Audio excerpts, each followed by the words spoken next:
First of all, you know that I have mentored people over a long period of time, 30 odd years, and their questions are same, and I have been very helpful to some of these people. So I wanted to capture those learnings in a book so that the book can act like a life and career coach to our young people. That's Yeah. the objective. 100% objective is to give back, not only by giving life coach mentorship to young kids, but also my earnings that will come out from the book will be donated to Chitkut Eye Hospital, which is the largest eye hospital in the world, by the way. Most people do not know that.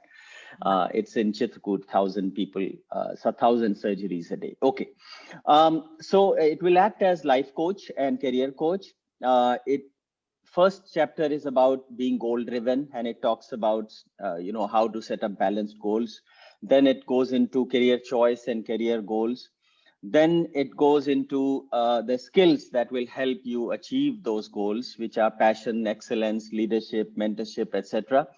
And entrepreneurship as a career choice, and that's where we will focus in our discussion. Then it goes on relationship and family values, and I know you are a big proponent, and I admire you for that. So we'll talk briefly about it, and then giving back. Many of the mentees that I have mentored over many years have shared their feedback on how these techniques and skills and so on have helped them. And then some people I admire, such as yourself, are sharing their thoughts in the book, underlying the message of the book. So that's the context of the book. Sure. Any question on that, Vani? No, all good. Oh, okay, so lovely. So let us, like I said, we'll have some context setting questions, Vani, and then we will go into entrepreneurship. You have been an entrepreneur and you have been a VC, both very successful. So your insights would be very helpful. So let me just start. You have achieved phenomenal success, Vani, in both sides, entrepreneurship and VC. What are the top 3 factors you would dedicate your success to?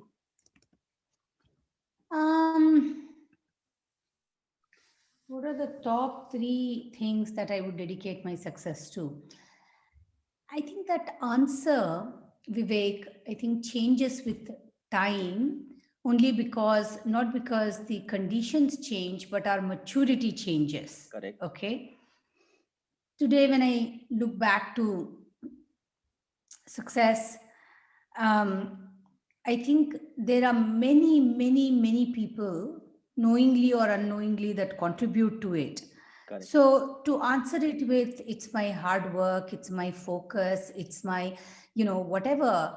So I feel like I have to take out at least the life stage where I am at. Okay. Right. I feel like I have to take out the word me in anything I say on what contributed to success. Right. Okay. Obviously, we all know there is something we have to do also, but that alone is not enough. I think, but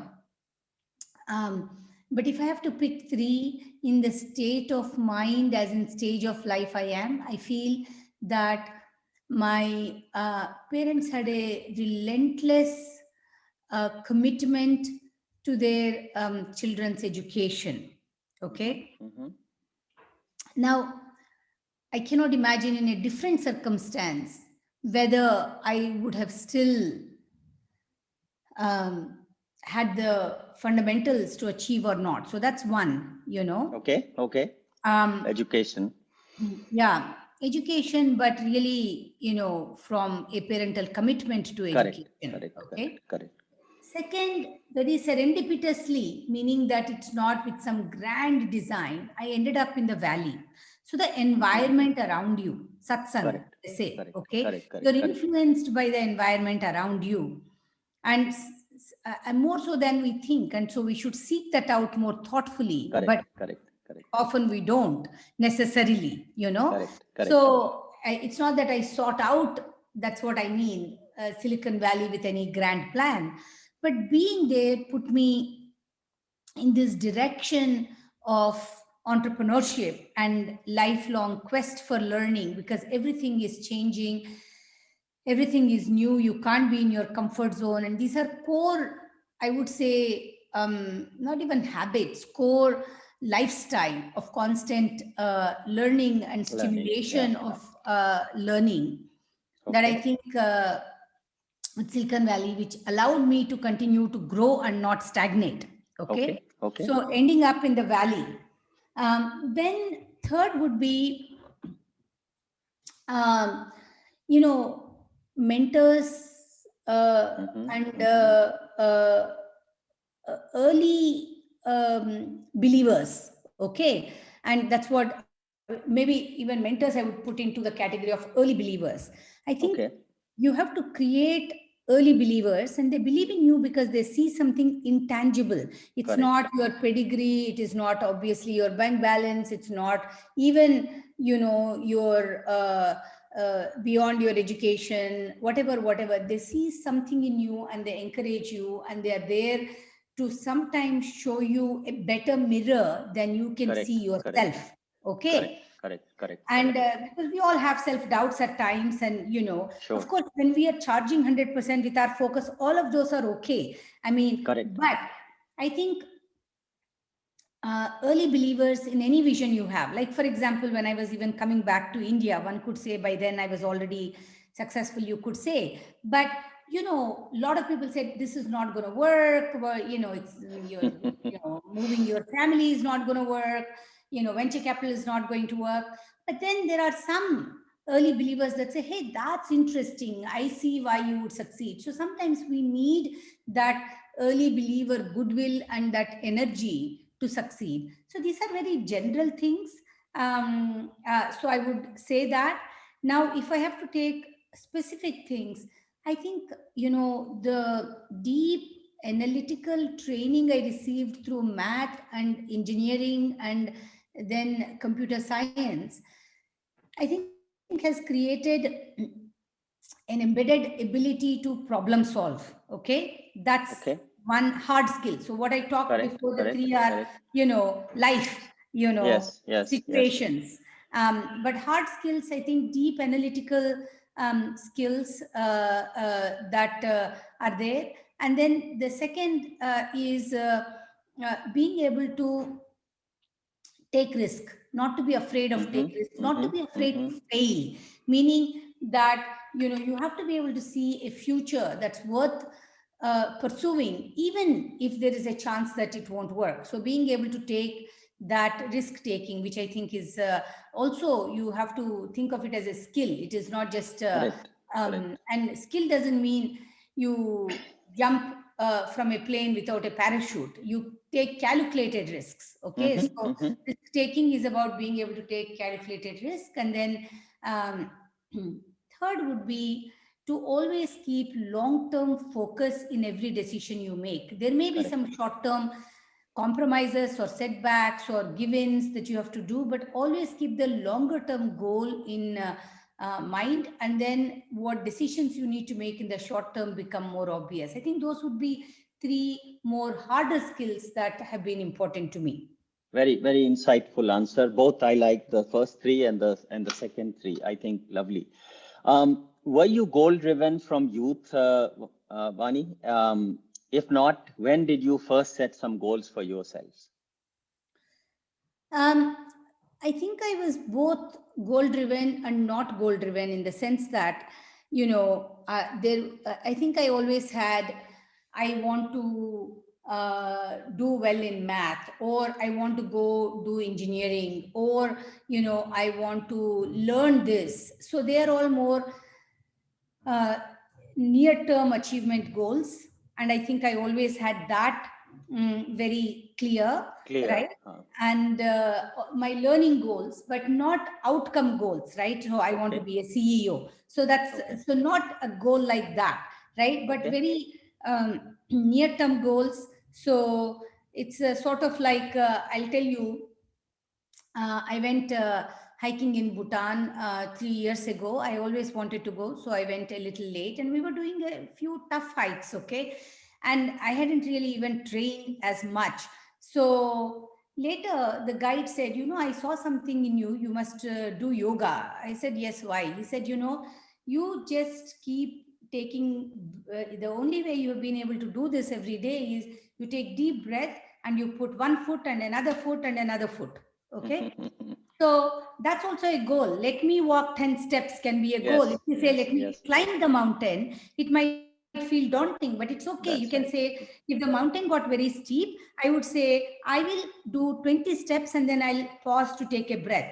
And I kept doing that, literally 20 steps, take a breath, then do the next 20 steps, and you can climb the mountain. So that way, I think I have been more, achievable goal driven versus something, that feels unachievable. Okay. Now, that is one kind of a goal. But there is another kind of a goal, which is, I was always very, very clear that I want to have a very strong rooted family, for example. From very early on, I said that's important to me. And hence, everything you do has to work in that context, right? So there are other goals that are, much more life goals. That's right. That may not have to do with success and career, but what ultimately do you want out of life, right? Your life, yes. Like right now, my children keep saying, will you come and visit us? And, my parents are very old and I really can't leave them. And I tell them, you can come visit me. But right now, my goal is to take care of my parents and I cannot come to visit you because it's hard to leave them for a month. So I think goals can be also very near term, but they also can be more about a principle that gives you a compass. Yeah. So the book is actually focusing on life success, and it is talking about balanced goals, which is what you articulated very well. So you've answered one or two questions. Let's jump into entrepreneurship to give respect to your time. Now, when I say entrepreneurship, the book's focus is not on current entrepreneurs, Vani. It is for people who are thinking of becoming an entrepreneur, young people who are studying or doing something and want to become entrepreneurs. So with that context, what inspired you to become an entrepreneur? I felt that I was a engineer, but I felt that, I had multi dimensions to my personality and my capability. And as an entrepreneur, I will be able to explore that. For example, what is the meaning of leadership? What kind of a company do you want to build? And, not just about the product and, customer profit balance sheet. Of course, that is there. But beyond that, I thought, there are other things that I can do that I can only do if I'm an entrepreneur that has been given the opportunity to set those things in motion. But ultimately, for me, entrepreneurship was really about a test of myself. What are my real limitations? And there are no real limitations. They are all in your mind. So how much of that can I overcome? So entrepreneurship was really a journey of, I would say, self-discovery and pushing myself to my limit. I thought entrepreneurship would, more than anything, will make me accountable to push myself to overcome my limits, to test my limits and overcome my limits. Wonderful, wonderful. That's the very nice explanation of entrepreneurship that I have heard. The rewards and costs you had to pay for your entrepreneurship journey, whether it was your startup in US or the second entrepreneurship journey of setting up VC fund in India. Rewards and costs. The reward is a deep sense of self-fulfillment, and the reward is really you're pushed to your limits to learn, and you discover, like I said, so much about yourself, your own capabilities, and we are all capable of more than we give ourselves credit for. Correct. And that is the biggest reward, right? To know that you can transcend the limitations. It's a test of, it tests many things in life, and then you succeed, and there is a sort of dopamine reward in of itself, which is the biggest reward. The cost, I think, it because it takes so much of your focus, you have to prioritize. There are many things probably you can't do. I would have liked to have traveled more. I would like more time with my friends. And of course, it's not that you can't get time with your friends, but you have to kind of say, in a very limited way, you can do that. That's right. So, so I think there is a personal time that is greatly limited when you are on this journey, and you have to be okay with that. But because of your family values, you were able to take time out for family even in those circumstances. I read that your first baby, your first daughter came when you were in the middle of putting together your startup. That must have been tough. No, I always took time for family, but that's the thing. Then you may not have as much time for socializing. So you have to balance out, right? And in fact, I think we never had a babysitter for the kids. What that meant is we either, had to socialize with friends who had children the same age and with whom, so we included our children into everything we did. And very few times, unless it's a office Christmas party once in a year, we would be willing to do activities that didn't involve the children, right? That's how we could get the family time. But then your me time, you can't have that much me time. That's right. So it's a balance and trade-off. The top 5 skills a successful entrepreneur should have who is thinking of becoming an entrepreneur. 3 or 5, whatever you are comfortable. First one is core conviction. What are you doing and why are you doing it, right? And you have to keep asking that each time. So self-conviction, because there'll be 99 people who will say no and maybe 1 people who will say yes to you, your vision. So you have to have belief of why you are doing it. Doesn't matter why Vani says it's not doable. You have to say, why do I believe it can be done? So that's one very important above all else. Okay. Second is really ability to listen, and oftentimes it's the 2 sides of the coin, because you might have self-conviction, but you don't listen, right? And self-conviction is not one absolute thing. It keeps evolving and you have to evolve, right? So ability to take, listen and filter. Listen doesn't mean you have to agree, but capability, active listening is very important. I agree. Third would be grit. Anything that you have to do, for sure, you will face many setbacks. No question about it. So you have to be able to get up and do it. There is a cost and it is not free. It is not an easy ride. It is so grit, I think, is very important. Third would be, you have to be, your leadership will get limited or expanded by the capacity to increase your purpose. How inclusive are you in your purpose, right? If your purpose is to build a great company or build a great product, make money for yourself, that's nothing wrong, but that is one kind of a purpose. The broader your purpose, the higher the probability of impact and leadership that you will be able to create. So I think, the purpose becomes important. Very important. Very important. And then, finally, I would say, like we said, active listening, like that, continuous learning. Continuous learning allows you to be able to accept that you don't know everything, and it allows you to bring people who may know something. Oftentimes we are trapped with, I am the boss, or I am whatever, and I'm the smarter, and I should have all of the answers.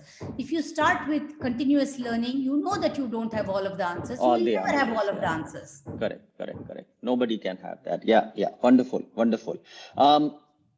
Why should our youth focus on entrepreneurship, in your opinion? I think first, we are lucky to be in an era where entrepreneurship is possible, valued, and needed, right? Specific to India, there is huge amount of opportunity, and if you can change and create impact, there's nothing like it. You feel like your life had some purpose. And secondly, we may take this for granted. Remember question number one, where I said your success is the factor of so many things. We may take this for granted, but I think, 50 years ago, this wouldn't have been possible. 30 years ago, it may or may not have been possible. Today, it is possible. So it is possible. So why not, right? So the regulation is favorable. The environment is favorable. The need is there, and you have the skills to do it. And there is no huge downside to doing it. There's only upside of learning, whether the company is successful or not. You would have learned so much, and there is no downside, which wasn't the case necessarily in the 60s and 70s in terms of downside versus upside. So I think everyone should try their hand at some level of entrepreneurship. And like you said, country also needs it to create employment and economic development. So it is very important for India as well. Switching gears a little bit, your role models or mentors who you would like to talk about in short to basically make young people see the importance of mentorship and role models? So to me, the difference between role models and mentors are, role models are people that I know of, I can read about them, I may or may not know them, at least in my case, that's how I've looked at role models. And that comes from, successful biographies, successful people, and you say, what did they do right? You can say, what did Steve Jobs do right? What can I learn from him? What to do, what not to do?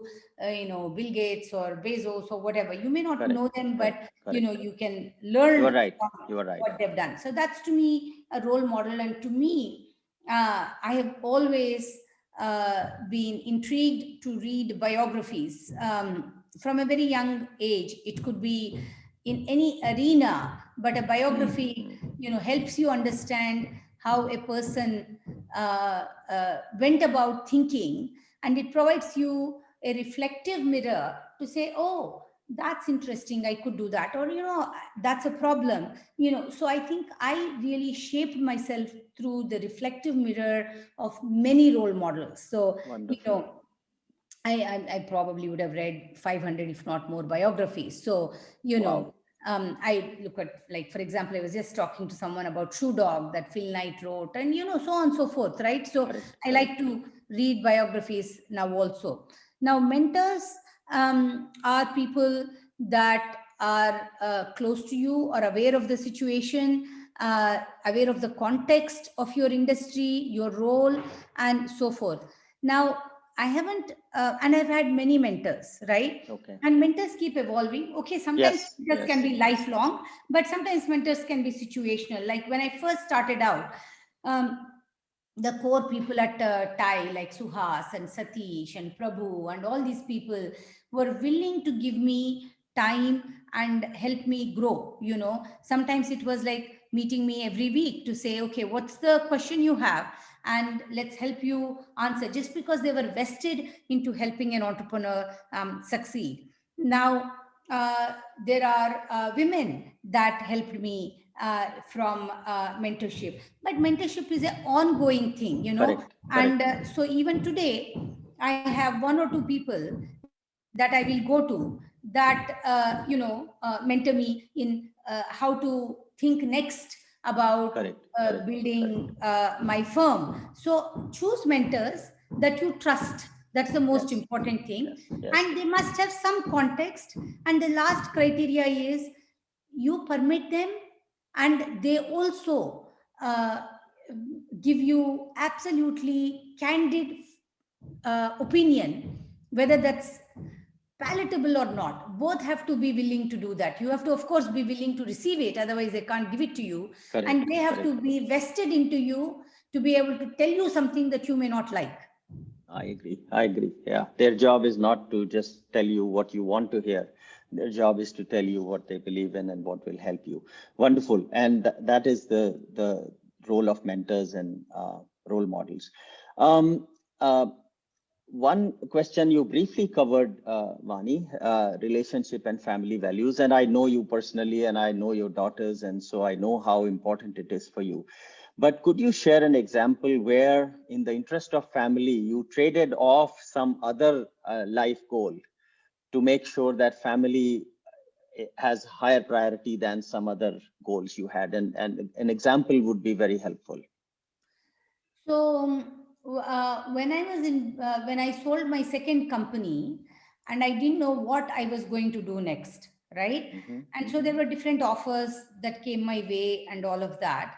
And when I sold my second company, I had done 10 years of intense operating roles as a CEO, right? And so then I got an offer to join a public company as a COO, which was a turnaround. The company was struggling, and eventually maybe to become the CEO, but to join and turn around. And there was, very good stock options and salary and all of that. And it was very ego-wise tempting. Okay, to do it. Money would have been good, but also whatever the prestige, whatever. And then I talked to my family. My family, I have been very lucky, have always said, do whatever makes you happy, we'll support you. Okay. Yes, and so it's also a higher responsibility, because nobody is telling me what I should do or should not do. But yes. then you have a responsibility to figure out what should I do, right? So they said, if you want to do it, you do it. But I realized that I would have to travel at least 4 days a week, every week. And at that time, my daughters were 11 and 7. And I said, if I do this, I am going to destroy myself. Forget about anything else. I will not be able to have the relationship that I want, and it is going to be very difficult. So I then decided not to take that on. And so that was, I'm glad I made that choice. That you made that choice. So, yeah. And knowing you, that is very, very clear. Just a couple of things. I know it's 10 o'clock. Any one book you will recommend for potential entrepreneurs?